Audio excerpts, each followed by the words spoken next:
Chapter 8 Forbidden Book Dragon Phoenix Transformation. After Yunji departed, Liu Yang and Meng Jingzhou followed the other disciples to inspect their cave abodes. But first, Liu Yang accompanied Meng Jingzhou to retrieve the old horse still waiting outside the Tao-seeking sect. Outside, Liu Yang noticed several new disciples sharing their good news with family members.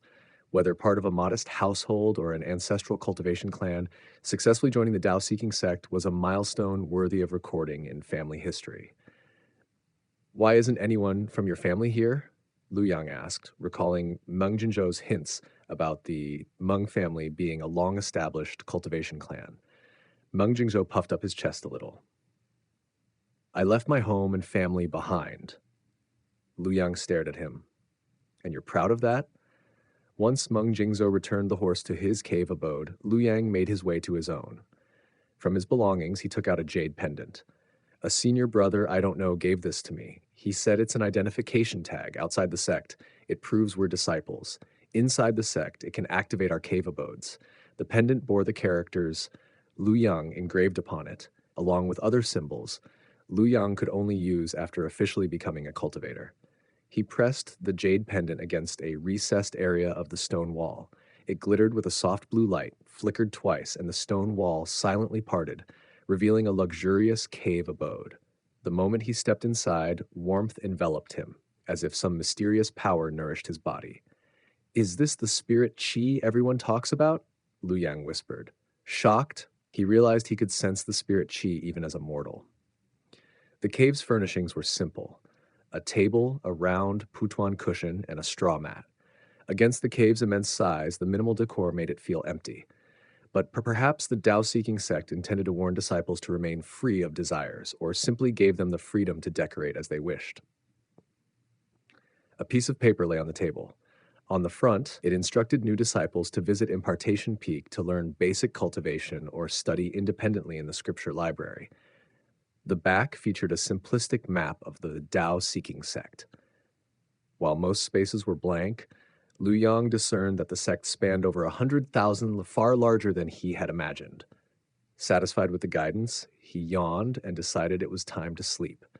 From leaving home in rainy weather, to passing the 3 trials through character and wit, to finally becoming a disciple of the Tao-seeking sect, he was mentally exhausted. He even grumbled, "Tao-seeking sect, why don't you provide a pillow?" before falling into deep slumber.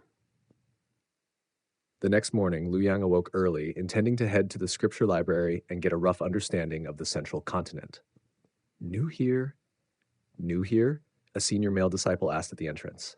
"Yes," Liu Yang replied. "Then let me tell you the library rules. Simple. 3 rules. First, you may only access books on the first floor. Second, you may borrow only 1 book. Third, take care of the books. Any damage must be compensated fully." Liu Yang nodded, committing the rules to memory. The senior disciple stepped aside, letting him enter. Inside, disciples were so engrossed in their reading that no one noticed him. Only the soft rustle of pages and occasional footsteps broke the silence. The library's collection was staggering. It ranged from folk arts like Xiangsheng comedy to advanced cultivation manuals covering qi training, foundation establishment, and secret techniques.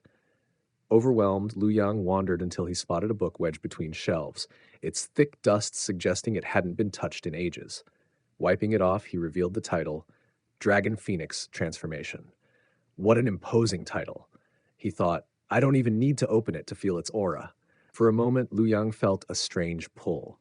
Misty figures of a dragon and phoenix appeared, realistic and majestic, then vanished as if exiting a stage. Startled, he shook his head. Was that just an illusion? Still intrigued, he opened to the first page. As he did, the sharp edge of the paper cut his finger. A few drops of blood fell on the page. Immediately, golden rays of light erupted from the book, as if something powerful were trying to break free. Liu Yang's heart raced. This was entirely unexpected. He sensed a presence observing him, so overwhelming that he dared not move. The presence grew closer until finally a voice spoke behind him. "You." "Yes," Liu Yang stammered, shivering. "You dirtied the book." He turned to see the senior male disciple from the entrance, his brow furrowed at the blood stain. "I just reminded him not to dirty the books." An array in the library signaled whenever a book was soiled, emitting golden rays to alert the guardians. "What book is this?" Why haven't I seen it before? The senior disciple muttered, flipping through pages.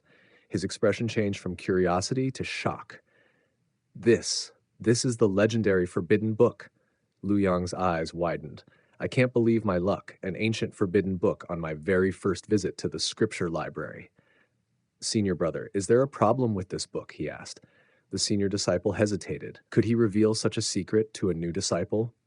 Ultimately, he chose honesty. This book details the dragon and phoenix mating process in extreme detail. It was considered so explicit that both the dragon tribe and phoenix tribe lodged complaints.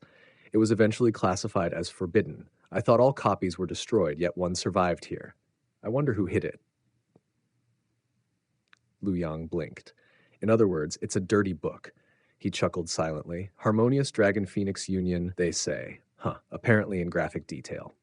Then he remembered the library rules. I have to compensate if I dirty the book.